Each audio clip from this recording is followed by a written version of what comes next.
Thank you. Thank you very much. Thank you. Thank you. Thank you. Good afternoon. Welcome to the White House. I want to join Hillary in welcoming all those who have been acknowledged and all the other family and friends of our honorees today. And I want to thank her for many things, but especially for the conversations that we had leading up to this day about the people who should be selected and the reasons there.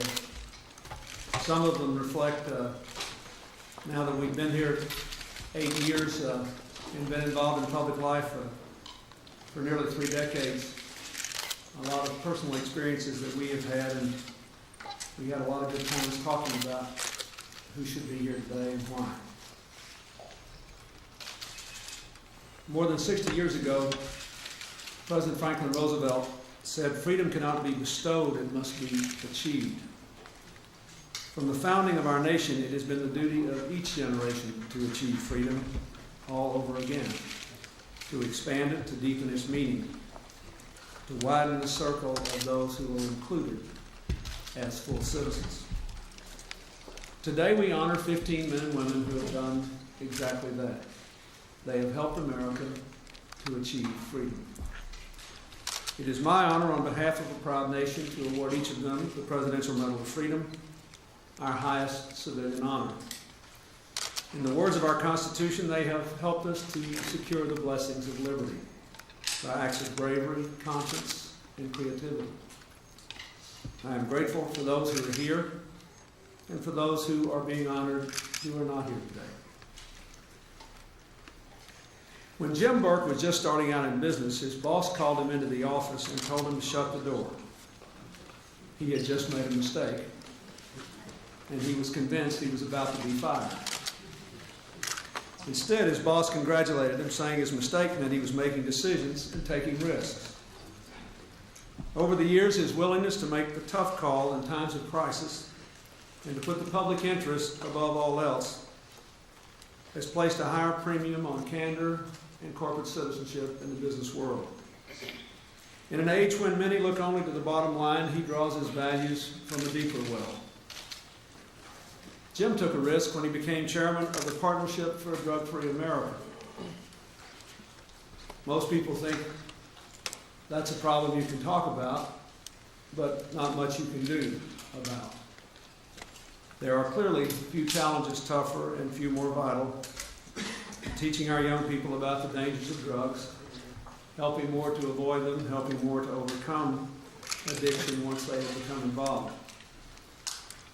Like every other challenge in his life, he met it head on. Among other things, he's raised billions of dollars in private resources to help do the job. He has worked closely with administrations, both Democratic and Republican, with the Office of National Drug Control and Prevention.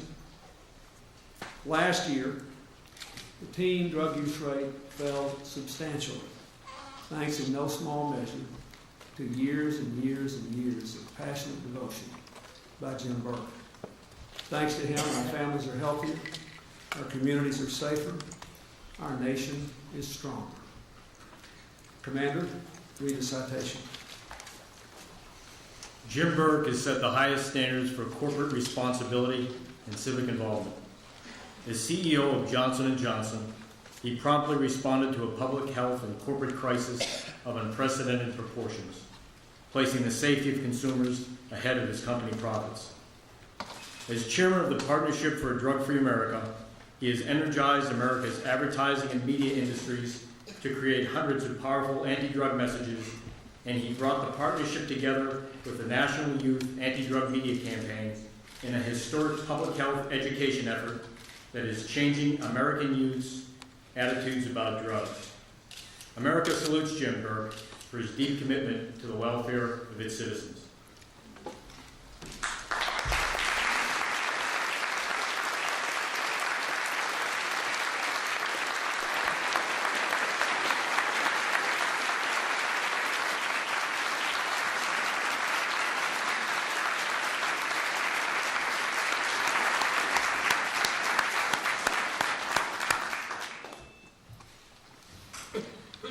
In the fall of 1951, in the mountains of North Korea, a young Marine made himself a promise. Whatever he faced in battle, he would strive to act just as his commander would act. His commander's name, John Chafee. Captain Chafee set the standard for bravery, decency, and integrity, not only in war, but later in a long and distinguished career, first as Governor of Rhode Island, later Secretary of the Navy, then in 1976, by election of the people of Rhode Island, a United States Senator, where he would serve with distinction until his death 9 months ago. All of us who love public service and believe in America still miss him very much. Senator Chafee took on the tough issues, from health care to child care, to most of all the environment, even when it meant that he had to take on people in his own party. He proved that politics can be an honorable profession. He embodied the decent and vital center that puts progress in the public interest above partisanship. Today we offer this tribute to the man most people call Senator, but whose riflemen still proudly call Captain. His wonderful wife Jenny and his whole family are here on his behalf. We welcome them all. Commander, read the citation. The Medal of Freedom will be accepted today by Virginia Chafee. Consummate statesman and patriot, John Chafee provided the model for service to America. As a Marine in World War II in Korea, and later as Secretary of the Navy, he fought to protect the freedoms we cherish. As a state representative, governor, and U.S. Senator, he was a leader of the highest integrity, decency, and civility. John Chafee transcended partisanship to help forge some of the major environmental legislation of our time and promote the well-being of our children and disabled citizens. We honor John Chafee for his enduring legacy of cleaner air and water, conservation of precious natural resources, and compassionate advocacy on behalf of others.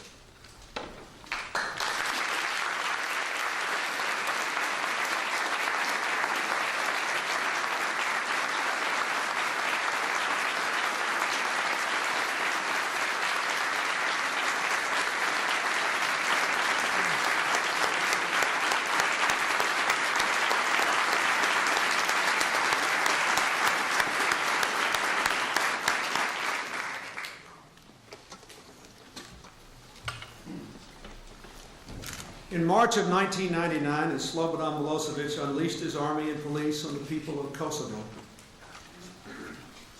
General Wesley Clark, NATO's Supreme Commander, was given the first military mission of its kind, directing the forces of a 19-nation alliance to end a brutal campaign of ethnic cleansing.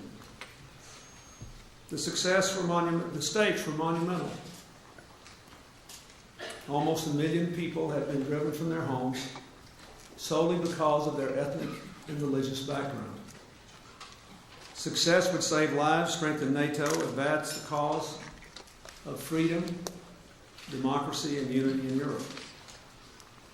Failure would leave much of the continent awash in a sea of refugees and end the 20th century on a note of helpless indignation in the face of evil.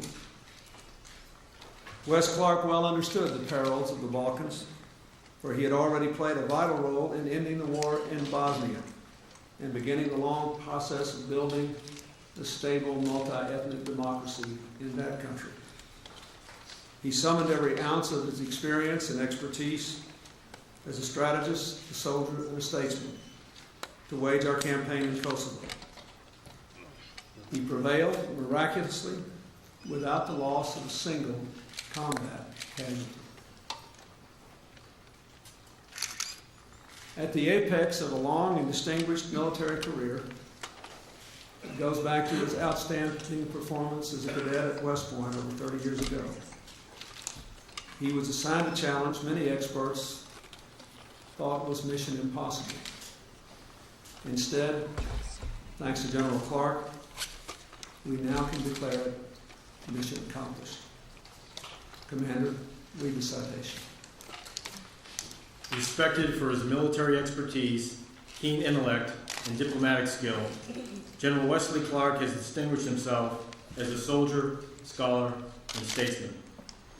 Graduating from West Point at the head of his class, he set a standard of excellence that has been his lifelong benchmark, whether serving in Vietnam, as a key negotiator of the Dayton Peace Accords, or as head of the U.S. European Command. As Supreme Allied Commander of the North Atlantic Treaty Organization, he led the 19-member alliance to a historic victory in Kosovo in NATO's longest and most difficult military campaign. For his outstanding leadership and dedicated service, General Clark has earned the respect and admiration of a grateful nation.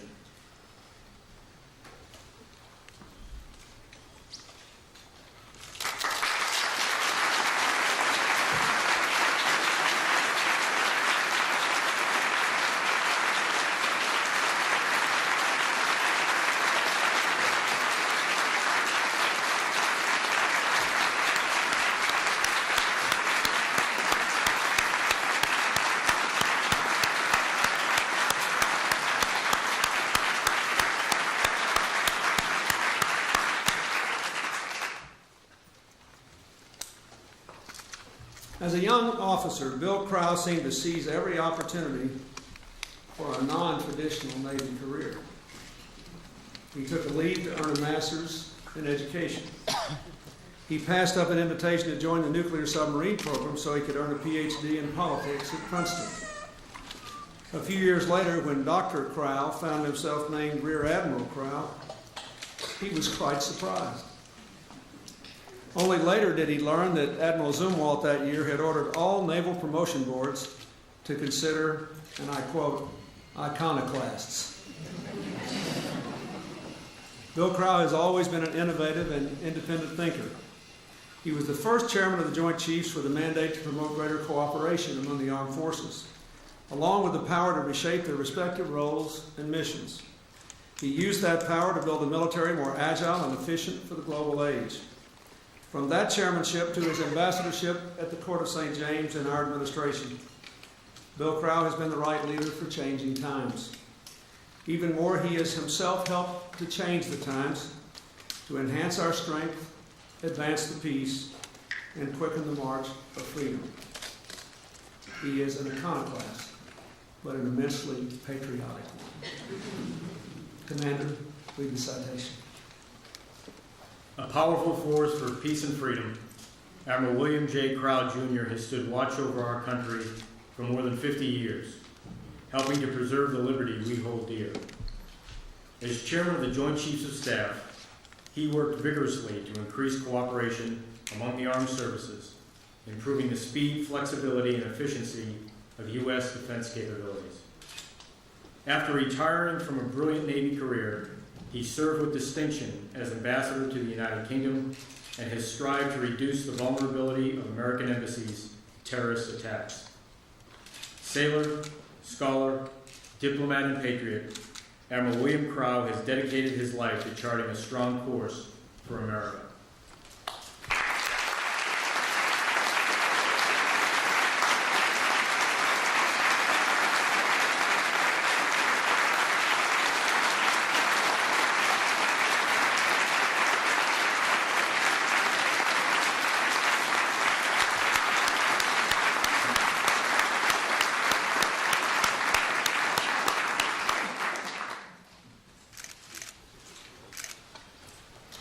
Her namesake is Marian Anderson, one of the greatest American singers of all time. The power and range of this Marian's voice is even greater. It brought Robert Kennedy to Mississippi, helped to organize the Poor People's Campaign, inspired Hillary and thousands of other citizens, young and old, to join her through the years in the crusade that has become known as the Children's Defense Fund, the base from which he has changed the future for millions of America's children by grassroots actions and successful lobbying in Congress for health care, child care, education, and so much more.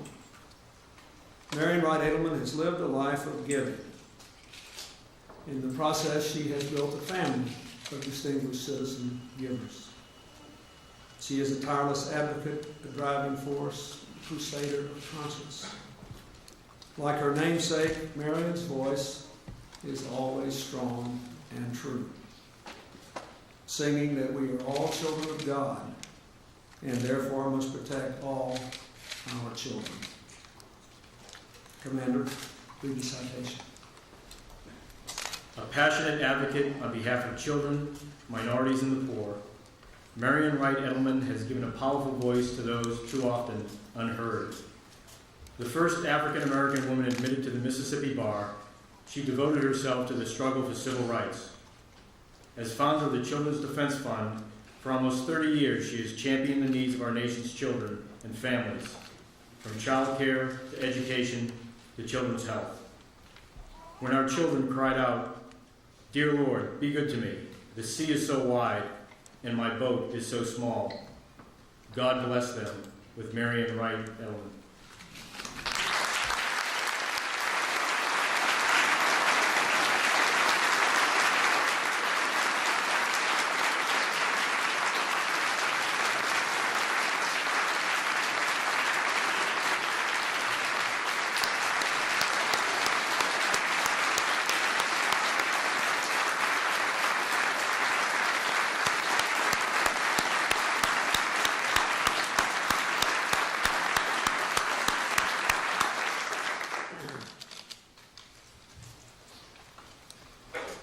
The first thing you notice about John Kenneth Galbraith is neither his wit nor his intellect.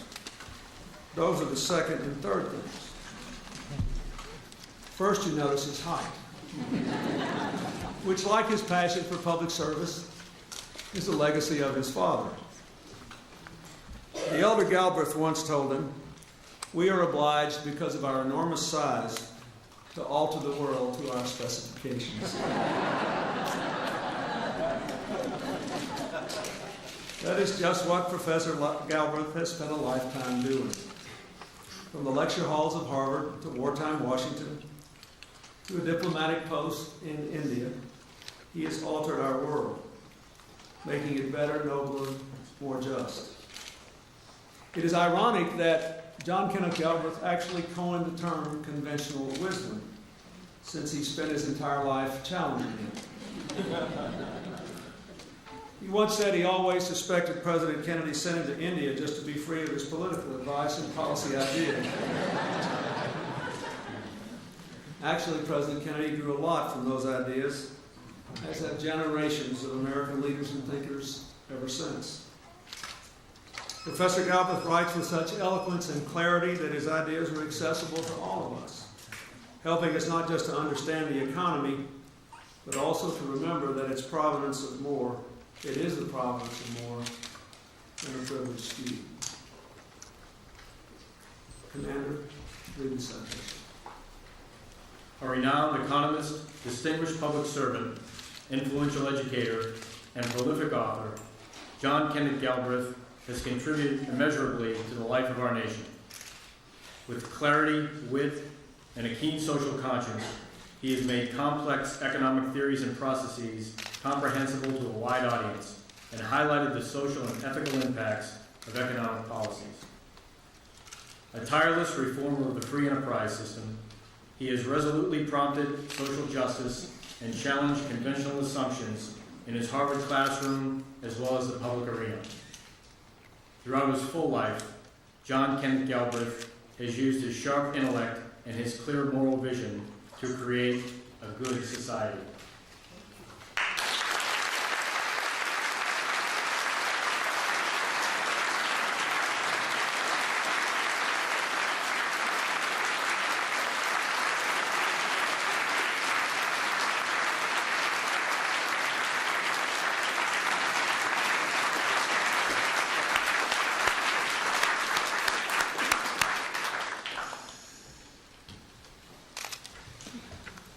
Monsignor George Higgins believes in the dignity of work, and he's not shy about fighting for it. For more than 60 years now, he has organized, marched, prayed, and bled for the social and economic justice of working Americans. He spoke a fundamental truth when he said, "Work is an important way in which we exercise our humanity." In return, society offers us not only our daily bread, but a sense that we ourselves are honored for the contributions we make. Today we honor Monsignor Higgins for his work, for defending the right of working Americans to organize in factories, foundries, and fields, and to better their own lives through collective action. His faith and his courage have strengthened not only our nation's labor unions, but our American Union. Commander, read the citation. For more than half a century, Monsignor George Higgins has championed workers' rights, civil rights, and religious tolerance. As Director of the Social Action Department of the National Conference of Catholic Bishops, Chairman of the Public Review Board of the United Auto Workers, and Chairman of the United Farm Workers Martin Luther King Jr. Fund, he has played a vital role in strengthening the labor movement and protecting workers from exploitation. Putting his faith into action, Monsignor Higgins has worked unceasingly to provide the relationship between Jewish and Catholic communities, as well as the quality of life for working families worldwide. We honor him for his unwavering commitment to fairness and equality.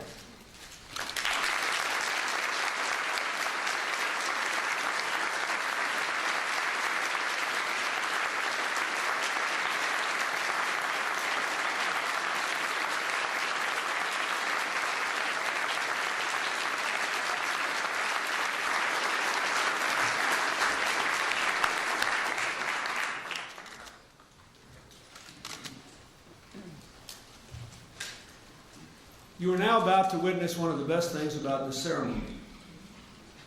For a change, I don't have to follow Jesse Jackson.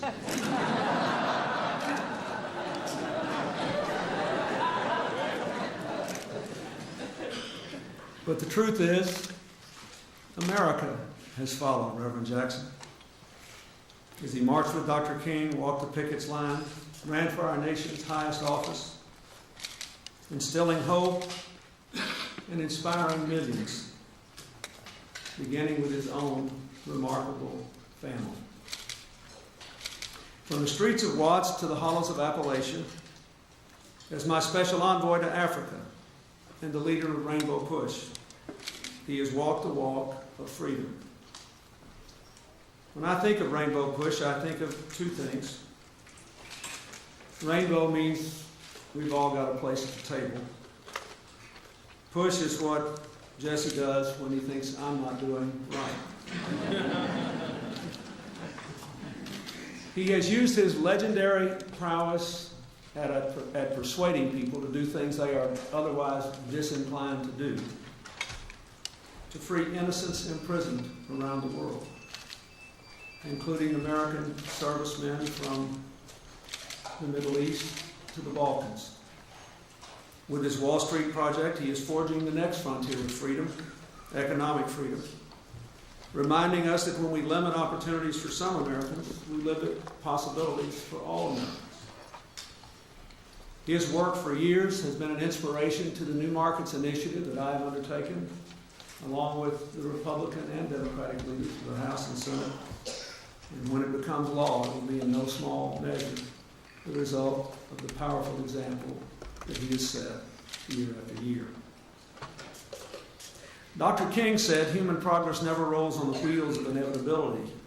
It comes through the tireless efforts of those willing to be co-workers with God."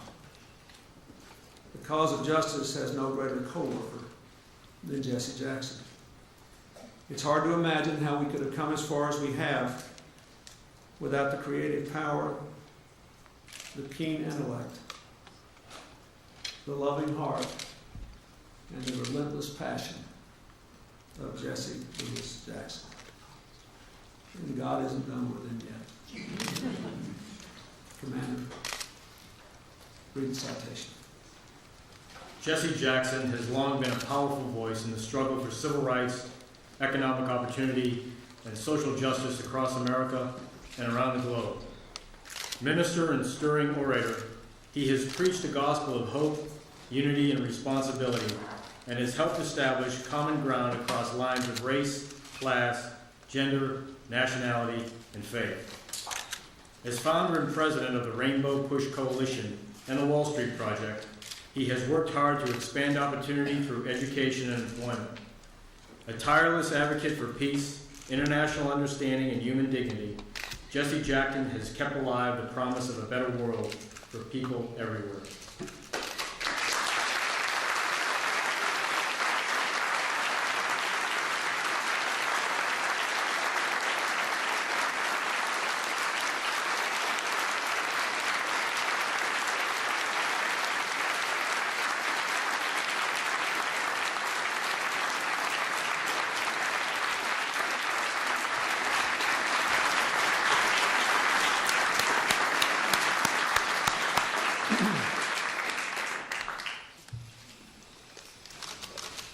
As a Catholic schoolgirl, Millie Jeffrey dodged the stones of neighborhood bigots and watched as Klansmen marched through town with a burning cross.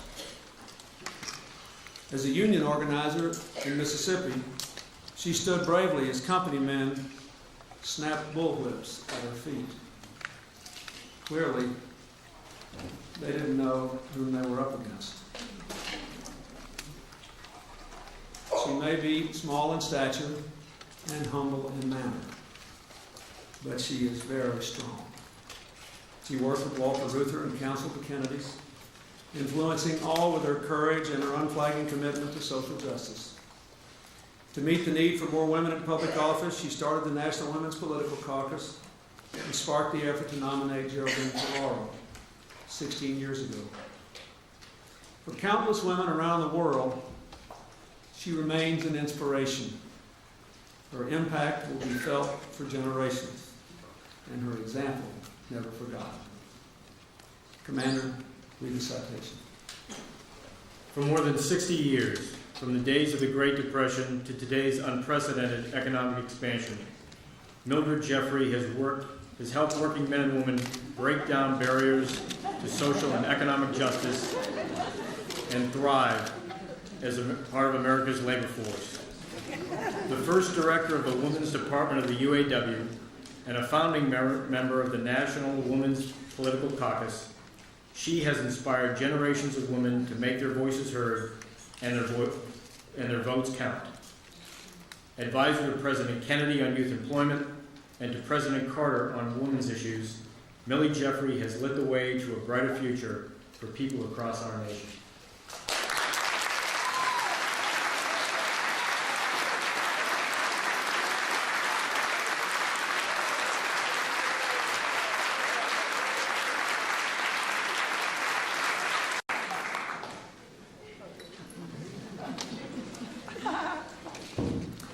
Nearly 20 years ago, very few researchers even knew what AIDS was.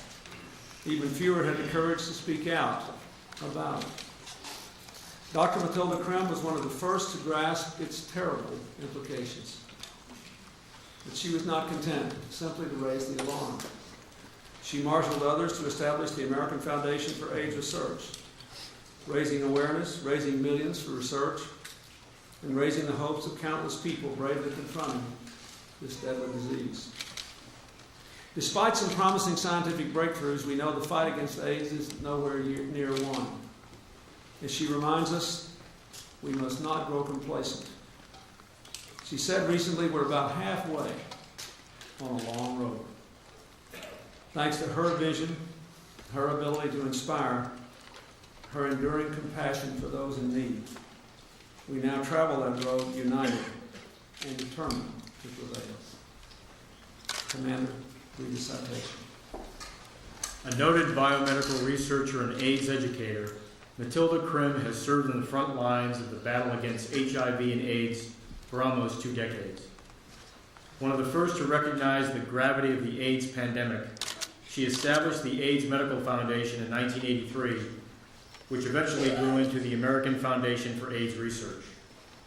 As the foundation's chair, she has devoted herself to developing and funding community-based AIDS research and raising public awareness about the disease. An extraordinary example of compassion and commitment, Matilda Krim has given comfort and hope to the preserved dignity of thousands of people living with AIDS.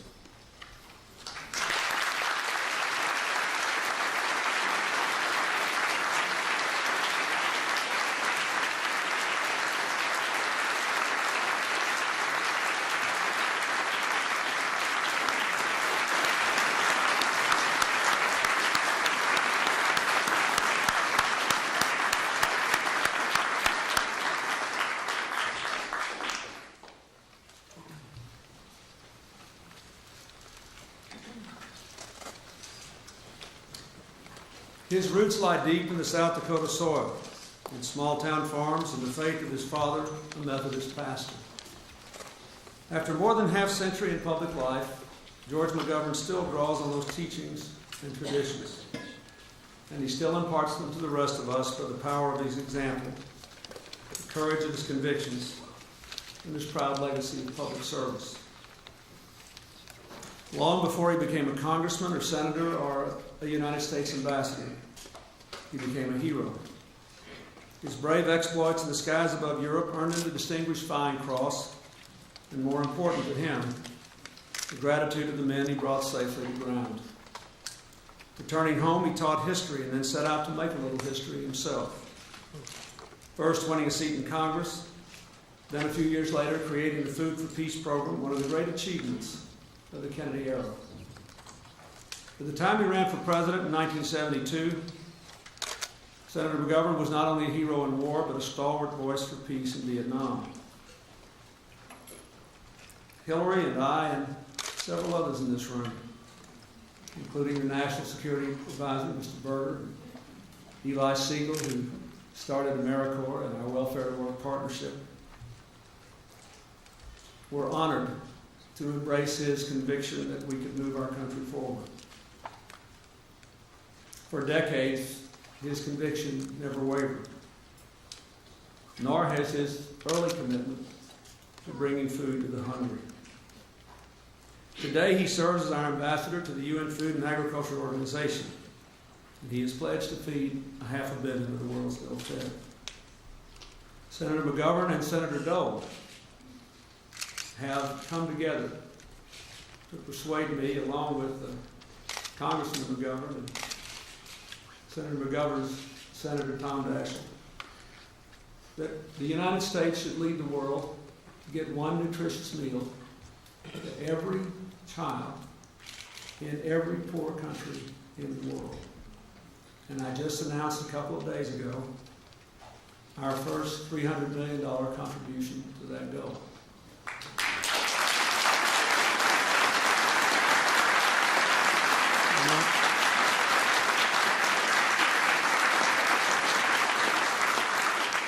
This initiative could not only feed hungry children, but lead to the enrollment of millions of children not now in school, especially girls in poor countries.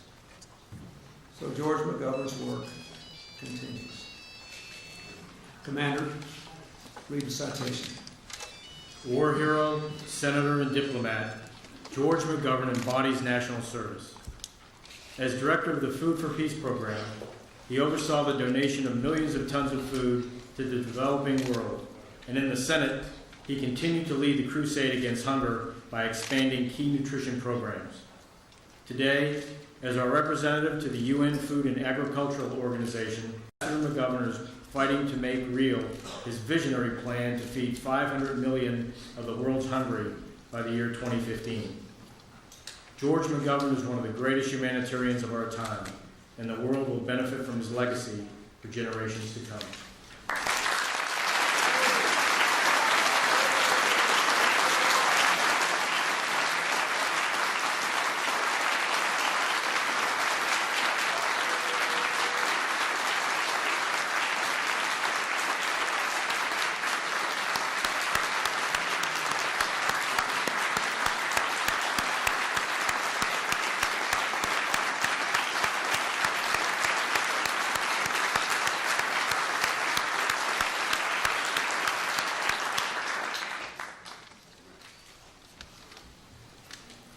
On the wall of his Senate office are two framed magazine covers. One says, Moynihan, the conscience of a neoconservative. The other says, Moynihan, neoliberal.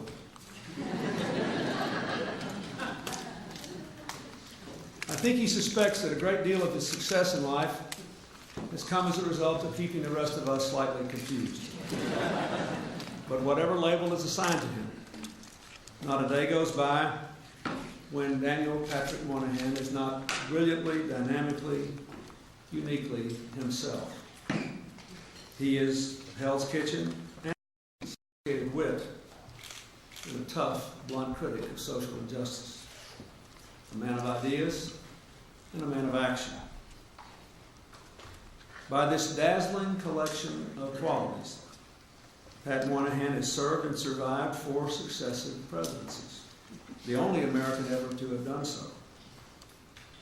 Most of the people who work for me are glad to have survived one. He represented American interests in India. He has stood up for our ideals powerfully in the United Nations. New York sent him to the Senate in America's bicentennial year. And in the quarter century since, he has championed diversity and waged without relent the war on poverty he helped to launch.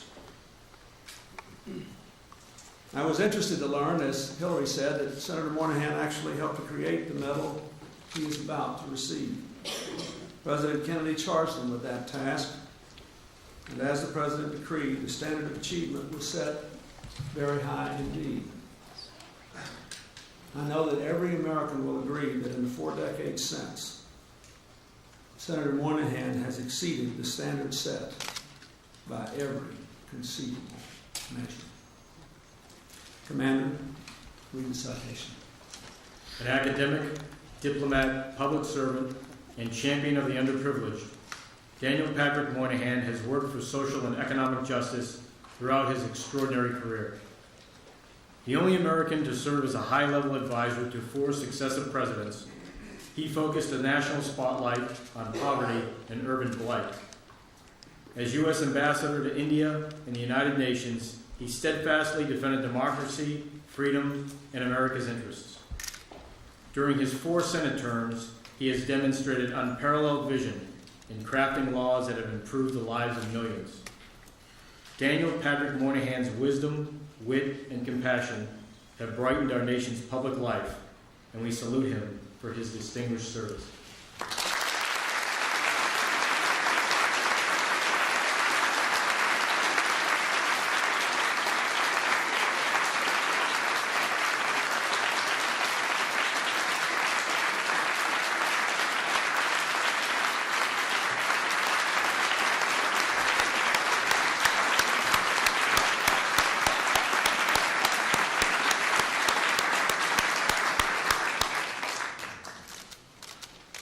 Cruz Reynoso is the son of Mexican immigrants who spent summers working with his family in the fields of San Joaquin Valley.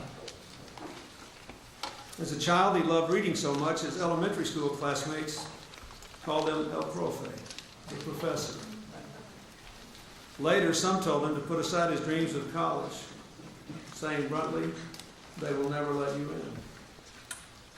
But with faith in himself and the values of our country, Cruz Reynoso went on to college and to law school, but never forgot his roots. He worked for the Equal Employment Opportunity Commission and led the pioneering California Rural Legal Assistance Program. In 1976, he was appointed Associate Justice of the California Court of Appeals and rose to become the first Latino to serve on the state's highest court. Today, he continues to labor in the fields of justice, serving as Vice Chair of the U.S. Civil Rights Commission, opening new doors for Latino lawyers, and teaching a new generation of students the world of law. Not long ago, the person his classmates once called El Profe was voted by his own students Professor of the Year. Commander, read the citation. The son of farm workers, Cruz Reynoso has devoted his life to ending discrimination, fighting for immigrant rights, and promoting equal opportunity.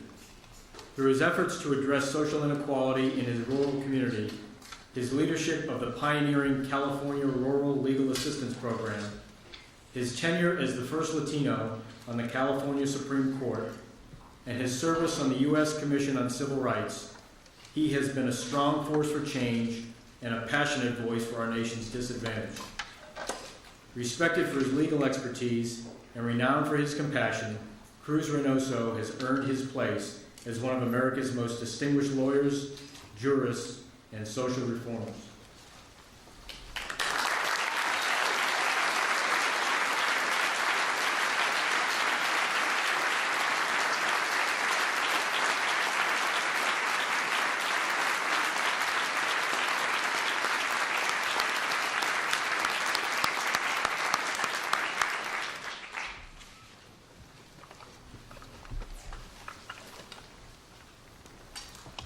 In the New Testament book of Romans, it is written, "And how shall they hear without a preacher?"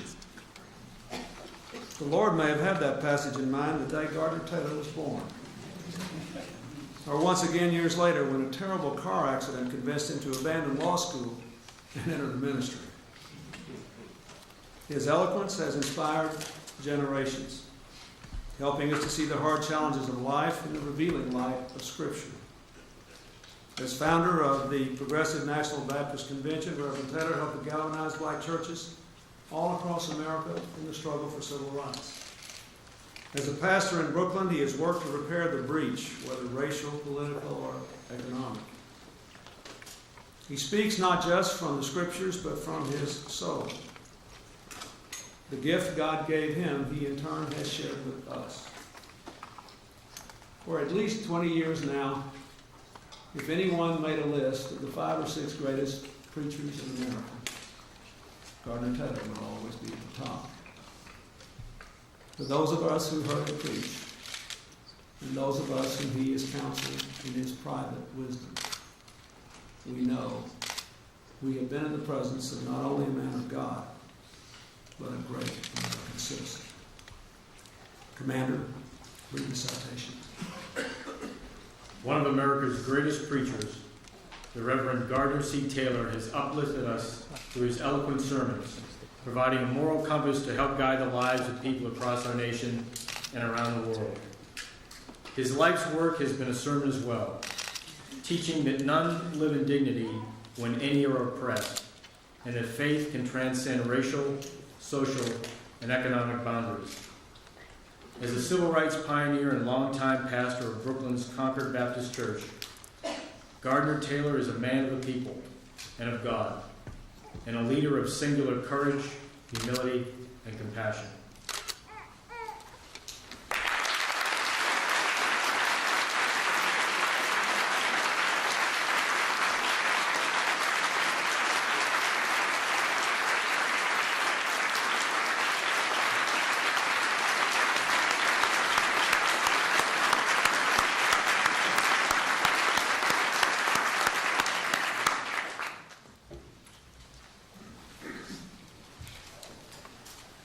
When millions were murdered, why was I allowed to live? For more than half a century, Simon Wiesenthal has asked himself this question again and again. To those who know his story, one of miraculous survival, and of relentless pursuit of justice, the answer is apparent. From the unimaginable horrors of the Holocaust, only a few voices survived. To bear witness, to hold the guilty accountable, to honor the memory of those who were killed. Only if we heed these brave voices can we build a bulwark of humanity against the hatred and indifference that is still all too prevalent in this world of ours. I'm struck by another question Mr. Wiesenthal once posed. How does one explain to a young person what freedom means when he has been born to freedom? Answering this question is our common moral responsibility and our enduring challenge. Mr. Wiesenthal is 91 years old now, and he had a little fall last week and regrettably couldn't be here with us today. He's all the way over in Europe, in Vienna, but he is listening to us by telephone. Rabbi Marvin Heyer will receive the award on his behalf. We thank him for a lifetime of service and example and reminder, and for the astonishing work of the Wiesenthal Center. And after the citation has been read, I want you to have a little extra oomph in your applause so he'll be able to hear it all the way over in Europe. Commander, read the citation. A survivor of World War II concentration camps, Simon Wiesenthal has been at the forefront of Holocaust remembrance for more than 50 years, devoting his life to bringing perpetrators of Nazi atrocities to justice. His efforts have ensured the arrest of more than 1,000 war criminals, and he continues to inspire others in the fight against racism and intolerance. for his commitment to preserving the memory of Holocaust victims, his unrelenting pursuit of truth, and his dedication to educating a new generation about the devastating consequences of remaining silent in the face of horror, the world owes its profound gratitude to Simon Wiesenthal.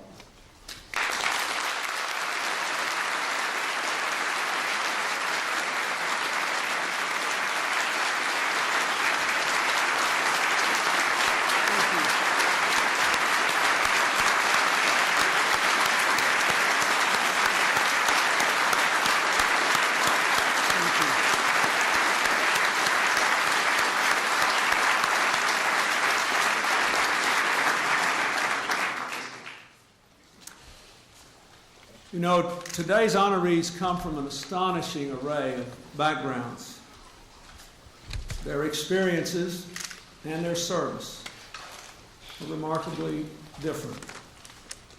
Yet they share in common a devotion to freedom and its expansion, to being good citizens, to serving their fellow human beings. Everyone in our country has been enriched by the service of everyone on this stage. President Johnson said when he first presented this award that no words could add to the distinction of the men and women being honored today. Rather, their names add distinction to this award. Even more, I believe, that is true today. They have added distinction, richness, depth, and freedom to American life. For that, the rest of us are proud, ennobled, and grateful. Hillary and I again want to thank you all for coming. We ask you to join us now in the state dining room for a reception. But first, I ask you to express your support and gratitude once more for this remarkable group of citizens.